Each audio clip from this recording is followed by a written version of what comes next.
70 বছর আগেও চীনের এই সমুদ্রে প্রতিদিন বহু মানুষের লাশ ভেসে বেড়াতো। তারা চীন থেকে সাঁতরে হংকং যাওয়ার চেষ্টা করত একটা বেটার লাইফের আশায়। চীনে এই সময় লোকজন দুবেলা পেট ভরে খেতে পেত না। এডুকেশন সে সময় চীনে একটা ক্রাইম ছিল। স্কুলে যাওয়ার জন্য দরকার পড়ত স্পেশাল পারমিশন। তারা বেঁচে থাকার শেষ আশাটাকেও হারিয়ে ফেলেছিল। কমিউনিজম ধীরে ধীরে চীনকে ধ্বংস করে দিচ্ছিল। কিন্তু তারপরেই এখানে এমন কিছু হয় যাতে চীন মাত্র 40 বছরে পৃথিবীর দ্বিতীয় বৃহত্তম ইকোনমি হিসাবে উঠে আসে। নেপোলিয়ন বলেছিলেন চীন একটা ঘুমন্ত দৈত্য। চীন যখন ঘুম থেকে উঠবে গোটা পৃথিবীকে নাড়িয়ে দেবে।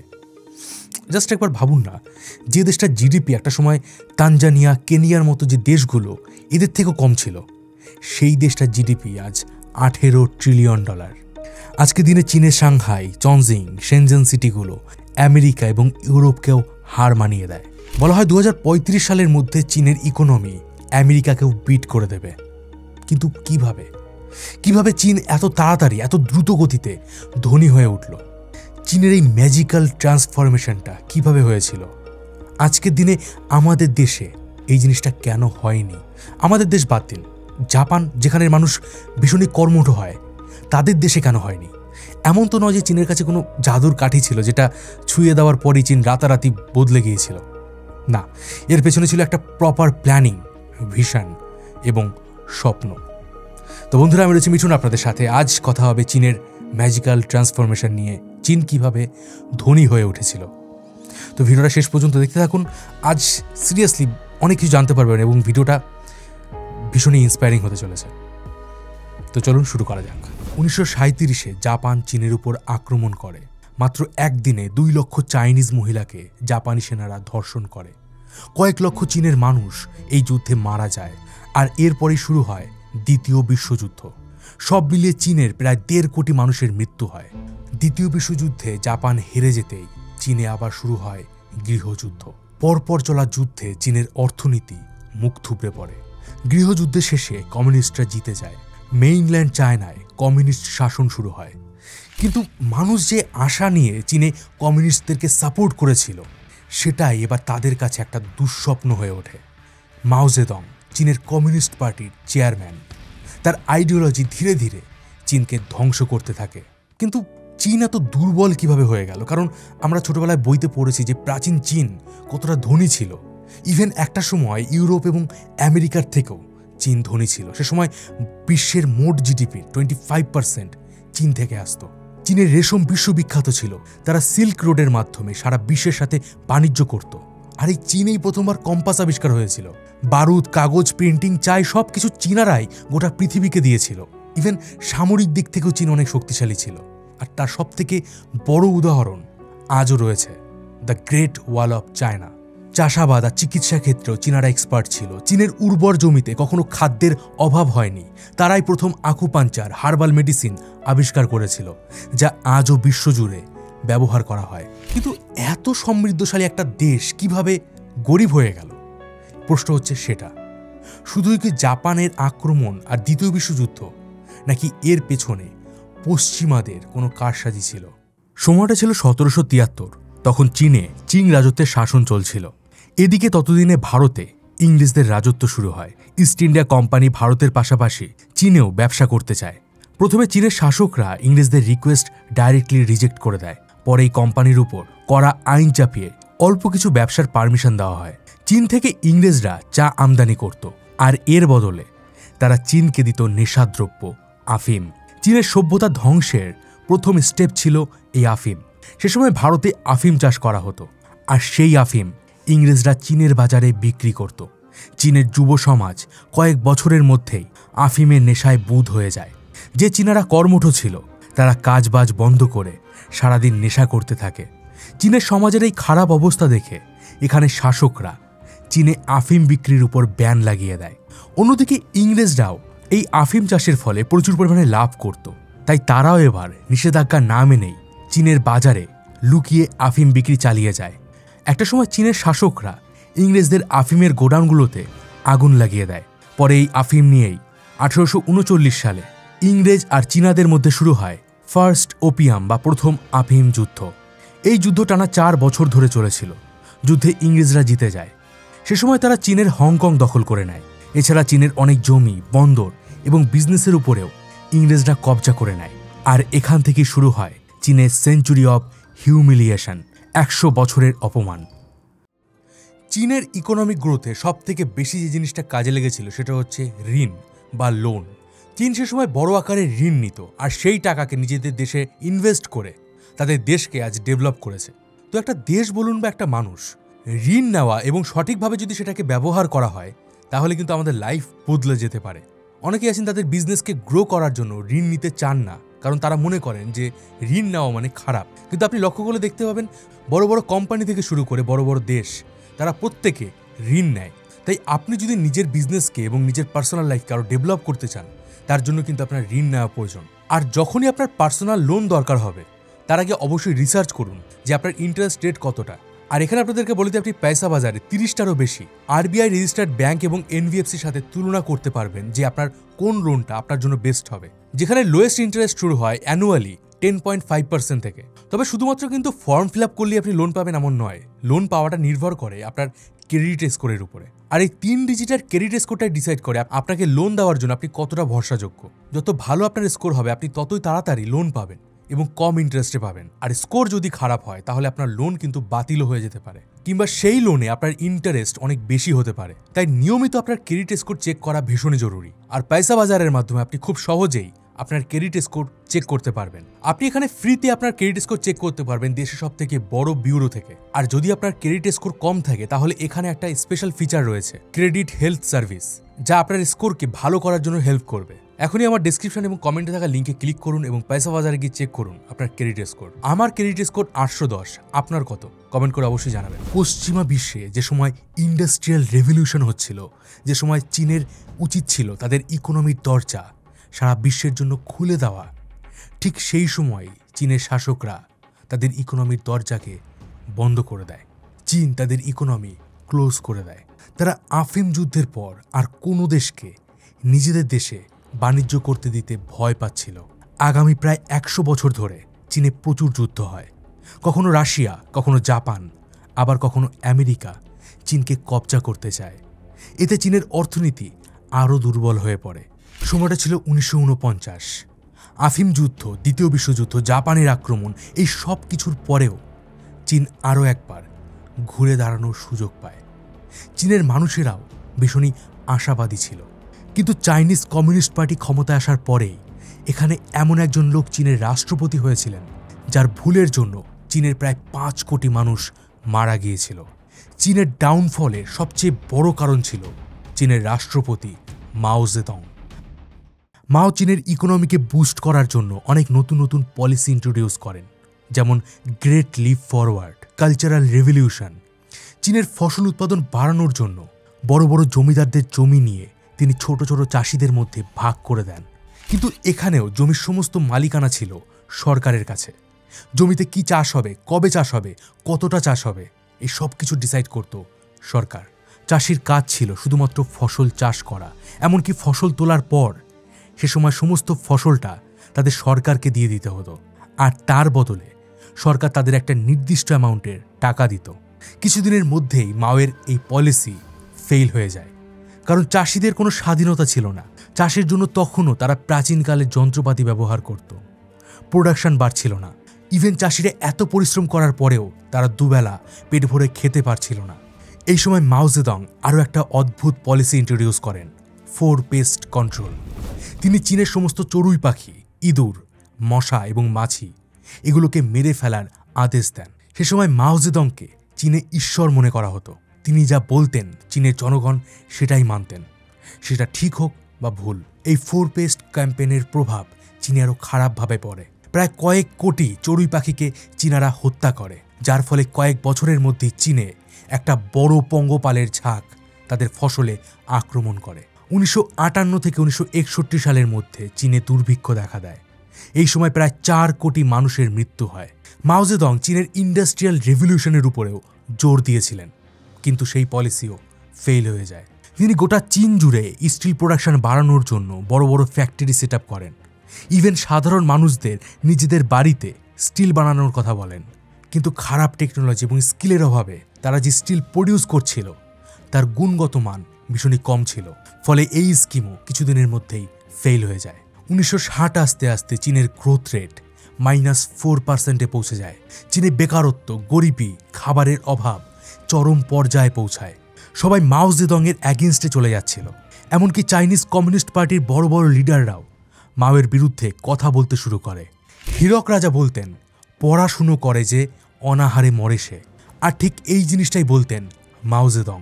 শিক্ষিত মানুষেরা, মানে যারা বুদ্ধিজীবীরা, তাদের উপর মাও আক্রমণ শুরু করেন। 1966 সালে চীনে কালচারাল রেভলিউশন শুরু হয়। এই সময় সমস্ত স্কুল কলেজ বন্ধ করে দেওয়া হয়। শহরে যারা শিক্ষিত এডুকেটেড পার্সন ছিল তাদেরকে জোরপূর্বক গ্রামে পাঠিয়ে দেওয়া হয় মাঠে চাষাবাদ করার জন্য। ধর্মীয় প্রতিষ্ঠানগুলোকে ধ্বংস করা হয়। আর এত কিছুর পরেও কেউ যদি স্কুলে যেতে চাইতো তাহলে তাদেরকে কমিউনিস্ট পার্টি থেকে একটা স্পেশাল পারমিশন নিতে হতো। এই পলিসির উদ্দেশ্য ছিল একটাই, যে বা যারা মাওয়ের অ্যাগেনস্টে কথা বলবে তাদেরকে দেশবিরোধী ঘোষণা করা হবে, তাদেরকে ফিজিক্যালি এবং মেন্টালি হ্যারেস করা হবে। 1970-এর দশকে চীনের প্রায় 80% পিপল চাষাবাদের উপর বেঁচে ছিলেন। ইকোনমি এতটাই খারাপ ছিল যে চীনের রাস্তায় সে সময় কোনো মোটর গাড়ি দেখা যেত না। যার কাছে একটা সাইকেল ছিল তাকেও ধনী মনে করা হতো। দিন দিন মানুষ হতাশ হয়ে পড়ছিল। তাদের লাইফে কোনো স্বপ্ন ছিল না, কোনো ভিশন ছিল না।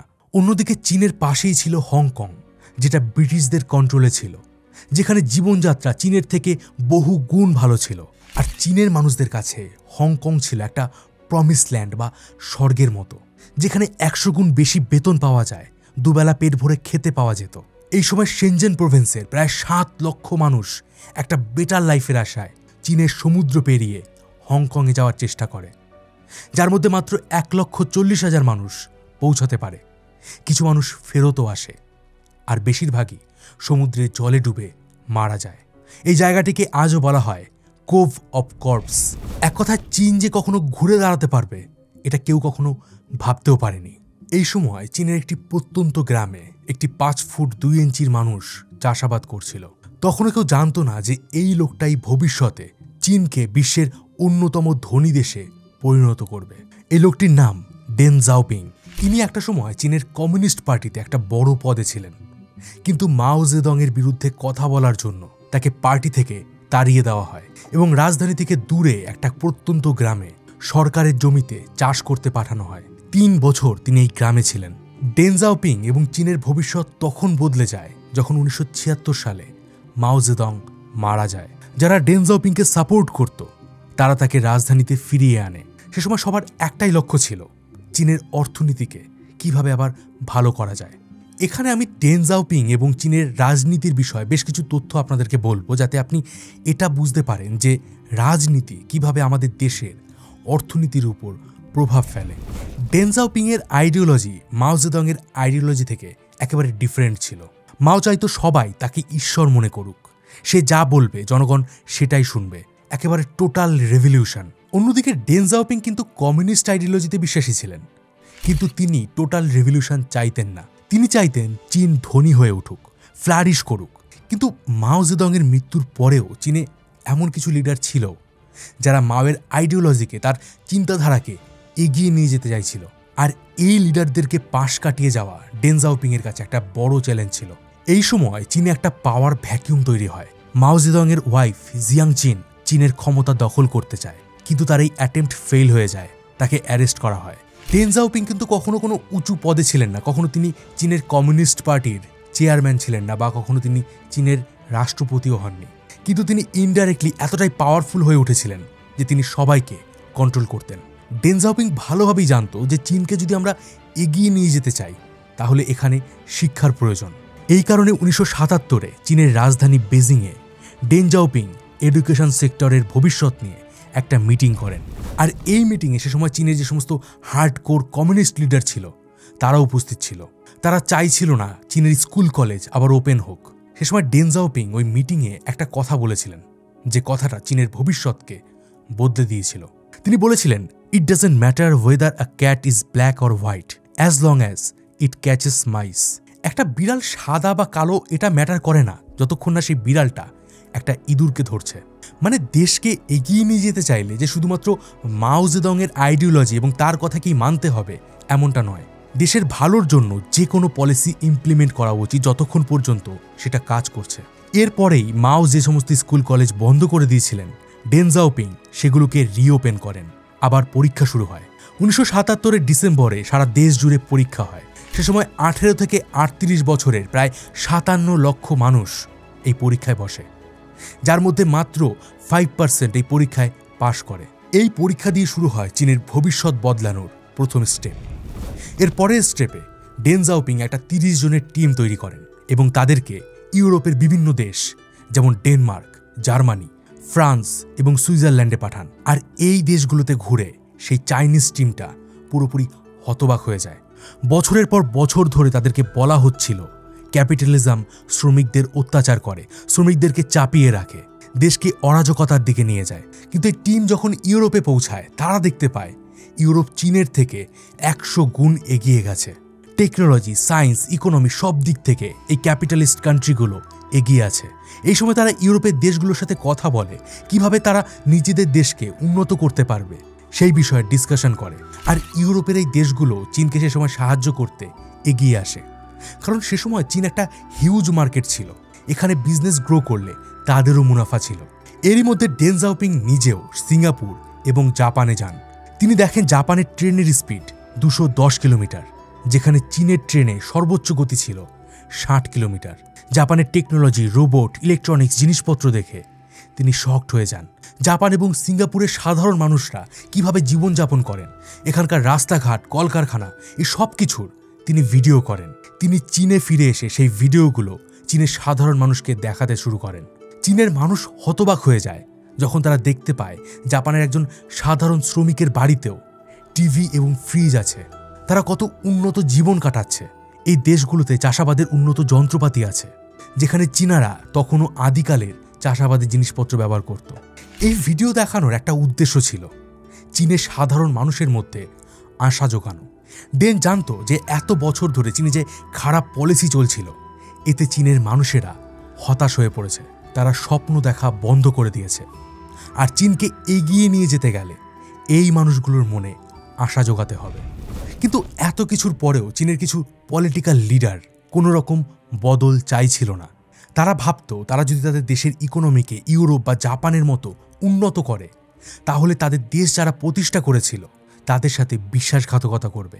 1978 ডিসেম্বরে চীনের বিভিন্ন প্রভিন্স থেকে কমিউনিস্ট পার্টির 200 জন সদস্যকে ডাকা হয়। আর এই মিটিংটাকে লিড করছিলেন ডেন জাওপিং। এখানে তিনি প্রথমবার চীনের ইকোনমিকে ওপেন করার কথা বলেন। আফিম যুদ্ধের পর থেকে চীন বহির্বিশ্বের সাথে বাণিজ্য করা বন্ধ করে দিয়েছিল। তিনি এখানে চীনে সায়েন্স এবং টেকনোলজিকে এগিয়ে নিয়ে যাওয়ার কথা বলেন। ডেন ভালোভাবে জানতেন যে চীনকে যদি এগিয়ে নিয়ে যেতে হয়, চীনকে যদি ধনী করতে হয়, তাহলে আমেরিকা ছাড়া অন্য কোনো বিকল্প নেই। আর ঠিক এই টাইমে আমেরিকাও চাইছিল চীন এবং সোভিয়েত ইউনিয়নের মধ্যে যে সম্পর্ক আছে সেটা ব্রেক করে যাক। চীনকে আমেরিকা নিজেদের দিকে টানতে চায়। আর আপনারা জানলে শকড হয়ে যাবেন, 1978-এর আগে পর্যন্ত আমেরিকা চীনকে একটা দেশ হিসাবে মানতই না। 1 জানুয়ারি 1979 আমেরিকা প্রথমবার পিপলস রিপাবলিক অফ চায়নাকে একটা দেশ হিসাবে মান্যতা দেয়। এই বছরই ডেন জাওপিং আমেরিকা ভিজিটে যান। তিনি আমেরিকার রাষ্ট্রপতি জিমি কার্টারের সাথে মিট করেন। এটা একটা ঐতিহাসিক স্টেপ ছিল। যে কমিউনিস্ট চীন এবং ক্যাপিটালিস্ট আমেরিকা একে অপরের শত্রু ছিল, তারা আজ প্রথমবার একে অপরের সাথে হাত মেলাচ্ছিল। আমেরিকা থেকে ফিরেই ডেন জাওপিং চীনের দক্ষিণে যান। এই সময় ব্রিটিশদের কন্ট্রোলে থাকা হংকংয়ের পাশেই চীনের একটা মৃতপ্রায় ইন্ডাস্ট্রিয়াল হাব ছিল, গুয়ানজাও। 1949-এর আগে, মানে এই কমিউনিস্টদের শাসন শুরু হওয়ার আগে, এখানে বড় বড় কলকারখানা ছিল। কিন্তু মাও জেদং ক্ষমতায় আসতেই এখানের ইন্ডাস্ট্রিগুলো বন্ধ হয়ে যায়। ডেন এখানেই চীনের অর্থনীতিকে আবার রিভাইভ করার কাজ শুরু করেন। তিনি এই এলাকায় এমন একজন কমিউনিস্ট লিডারের সাথে কথা বলেন যার চিন্তাধারা ডেনের সাথে হুবহু মিলে যেত। এই লোকটির নাম শি জংসুন। আর এই লোকটা কি জানেন? বর্তমানে চীনের যিনি প্রেসিডেন্ট রয়েছেন শি জিনপিং, তার বাবা। তো আমরা টপিকে ফিরে আসি। এই জায়গায় ডেন জাওপিং এবং শি এর মধ্যে একটা মিটিং হয়। মিটিংয়ে শি জং জানান যে এই এলাকায় ইন্ডাস্ট্রিয়াল গ্রোথ হচ্ছে না, তার পিছনে সবথেকে বড় কারণ এই এলাকাগুলোতে সরকারের কন্ট্রোল সবথেকে বেশি আছে। ডেন জাওপিং তখন শি জংকে ফ্রি হ্যান্ড দেন। তিনি বলেন এখানে ইন্ডাস্ট্রিকে গ্রো করানোর জন্য যা যা করার দরকার তাই করুন। তবে এখানে ইনভেস্ট করার জন্য সরকার কোনো রকম হেল্প করতে পারবে না, কারণ সরকারের কাছে ফান্ড খুবই লিমিটেড রয়েছে। তো এই গুয়ানজাওয়ের একটা বড় সিটি হলো শেনজেন। এই জায়গাটা হংকংয়ের একদম কাছেই ছিল। সে সময় হংকংয়ে বড় বড় বিল্ডিং এবং কলকারখানা তৈরি হচ্ছিল, যার জন্য প্রয়োজন ছিল প্রচুর পরিমাণে স্টিলের। কিন্তু হংকংয়ে এই স্টিল তৈরি করা তেমন একটা লাভজনক ছিল না, কারণ এখানে লেবার কস্ট খুব বেশি ছিল। তাছাড়া একটা স্টিল ফ্যাক্টরি তৈরি করার জন্য যে ইনফ্রাস্ট্রাকচার বানাতে হয় তারও খরচ অনেক বেশি ছিল। আর এই সুযোগটাকেই কাজে লাগায় চীনের শেনজেন অঞ্চলে থাকা একটা লোকাল এন্টারপ্রাইজ। তারা সমুদ্রের ওপারে থাকা হংকং থেকে ইনভেস্টমেন্ট নিয়ে আসে আর চীনের পুরনো জাহাজগুলোকে ডিসম্যান্টেল করে সেগুলো দিয়ে স্টিল তৈরি করে। আর সেই স্টিল তারা চীন থেকে হংকংয়ে পাঠায়। আর এই প্রসেসটা করার সবথেকে বড় কারণ ছিল চীনের লেবার কস্ট খুবই কম ছিল। তাছাড়া এই শেনজাং থেকে হংকংয়ের ডিস্টেন্সও কম ছিল, ফলে ট্রান্সপোর্টেশন কস্টও বেঁচে যেত। আর আপনারা জানলে হয়তো একটু আশ্চর্য হবেন, এটাই ছিল চীনের ফার্স্ট ফরেন ইনভেস্টমেন্ট। চীন তাদের এই এলাকায় একটা স্পেশাল ইকোনমিক জোন তৈরি করে, যাতে হংকংয়ের কোম্পানিগুলো এই জায়গায় চিপ লেবারের জন্য তাদের ফ্যাক্টরি তৈরি করে। আর এই মডেলটা ভীষণই সাকসেসফুল ছিল। শেনজেনে যেহেতু এই মডেলটা সাকসেসফুল হয়েছিল, তাই চীন ঠিক করে তারা এই মডেলটা তাদের যে সমস্ত কোস্টাল এরিয়াগুলো রয়েছে সেই এরিয়াগুলোতেও তারা অ্যাপ্লাই করবে। এরই মধ্যে মানে 1974 সালে ডেন জাওপিং প্রথমবার ইউনাইটেড নেশনে যান। সেখানে তিনি বিশ্বের প্রত্যেকটা দেশের কাছে অনুরোধ করেন চীনে ইনভেস্ট করার জন্য। চীনে এবার বেশি বেশি পরিমাণে ফরেন ইনভেস্টমেন্ট আসতে শুরু করে। তাছাড়া চীন যে সমস্ত ইকোনমিক জোন তৈরি করেছিল সেই জায়গাগুলোতে তারা ট্যাক্স ফ্রি করে দিয়েছিল।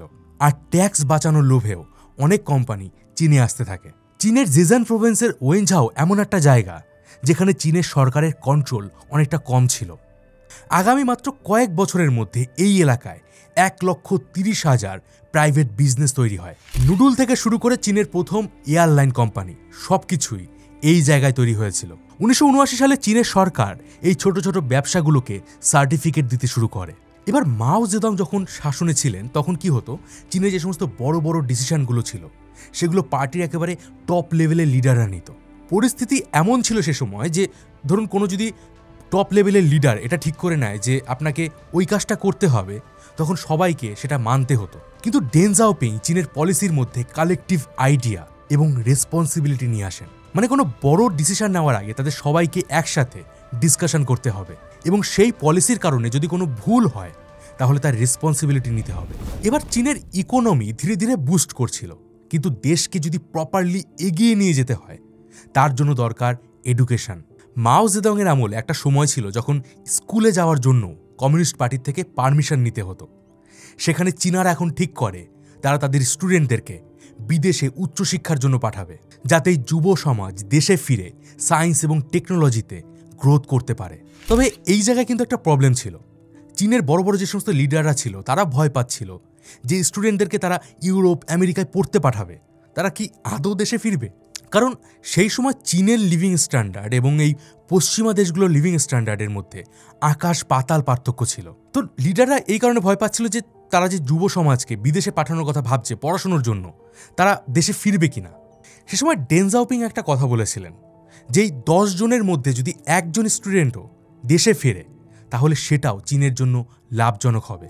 এবার আসেন নেক্সট প্রবলেম, কারণ বিদেশে তো পাঠালেই হবে না, কারণ দেশের ভেতরে আপনাকে যদি বেসিক এডুকেশনটা যদি ঠিকঠাকভাবে না থাকে তাহলে আপনি বিদেশে গিয়ে কী পড়বেন। ঠিক এই কারণে চীনের প্রাইমারি এবং সেকেন্ডারি এডুকেশনকে বদলানো হয়, পড়াশুনোর মান উন্নত করা হয়। 9 বছর পর্যন্ত প্রত্যেকটা বাচ্চার বেসিক এডুকেশন একদম কম্পালসারি এবং ফ্রি করে দেওয়া হয়।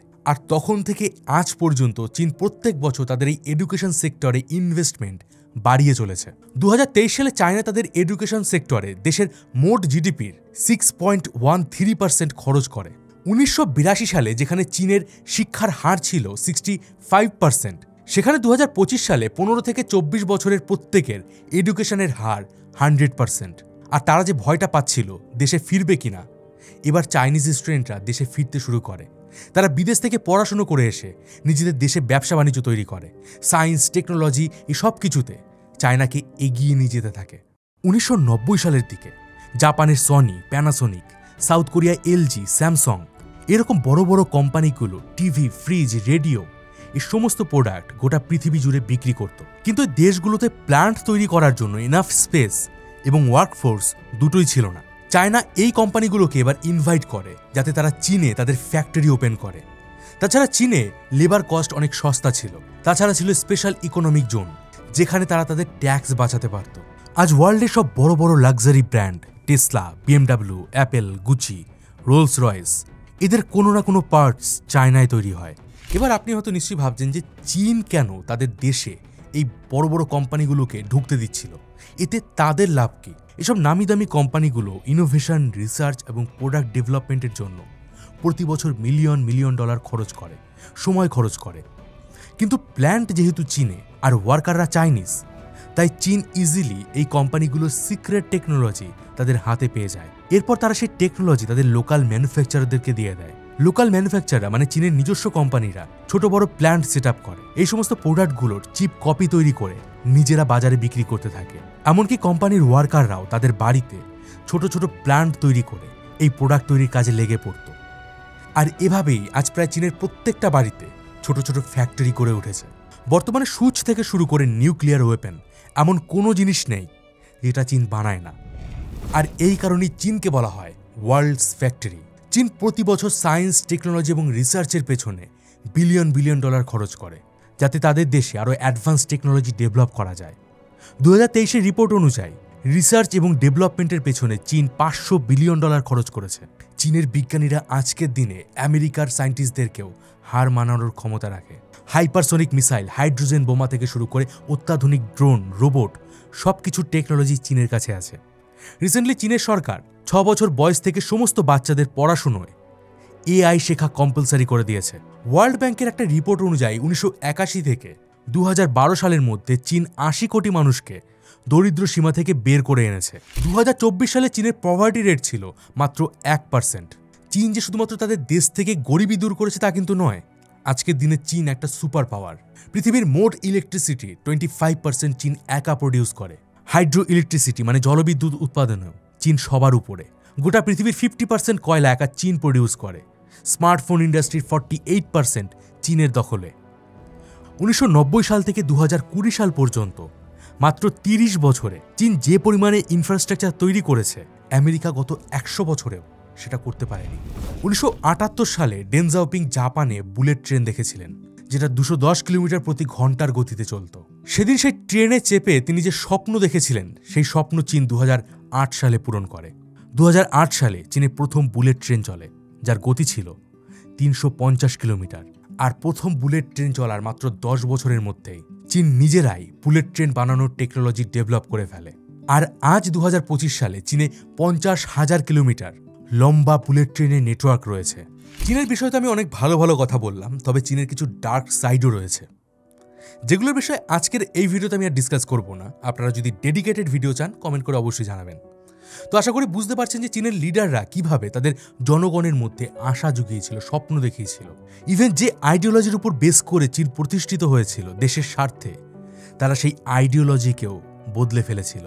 পয়সা বাজারের মাধ্যমে আপনি খুব সহজেই আপনার ক্রেডিট স্কোর চেক করতে পারবেন দেশের সবথেকে বড় ব্যুরো থেকে। এখনই আমার ডেসক্রিপশন এবং কমেন্টে থাকা লিঙ্কে ক্লিক করুন এবং পয়সা বাজারে গিয়ে চেক করুন আপনার ক্রেডিট স্কোর। আমার ক্রেডিট স্কোর 810, আপনার কত? কমেন্ট করে অবশ্যই জানাবেন। চীনের মতো জাপানের ইকোনমি কিন্তু একটা মিরাকেল তৈরি করেছিল, কারণ তাদের দেশে 2টো পারমাণবিক বোমা ফেলা হয়েছিল।